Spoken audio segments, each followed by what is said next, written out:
আমি অর্ঘ্যদীপকে বলছি আমার ফানটা খেয়ে পোষাচ্ছে না, একটু আইসক্রিম হলে ভালো হতো।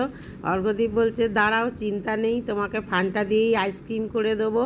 তারপরে ও আইসক্রিমের জন্য প্রস্তুতি নিল, একদম ঝটাপট আইসক্রিম বানিয়ে নিল ওর বাবা আর ও দুজনে মিলে। তারপর আইসক্রিমগুলো তৈরি করে একদম সোজা ফ্রিজে নিয়ে গেল, নিয়ে গিয়ে একদম ফ্রিজের ভেতরে রাখলো। তারপরে 3 ঘন্টা 4 ঘন্টা রাখার পরে তারপর আইসক্রিম হয়ে গেল। আর আমরা সব পরিবারে এই আইসক্রিম খাচ্ছি, খুব এনজয় করছি। আর আইসক্রিম খেয়ে ছোটোবেলার কথা মনে পড়ে গেল। ছোটোবেলায় স্কুলে গিয়ে আমরা এইভাবে ঠিক আইসক্রিম খেতাম। আর এখন ঘরেই অর্ঘ্যদীপ আইসক্রিম বানিয়ে দিল। আর অর্ঘ্যদীপ বলল আইসক্রিম খেতে চেয়েছিলে, আইসক্রিম বানিয়ে দিলাম। এবার হলো তো শান্তি।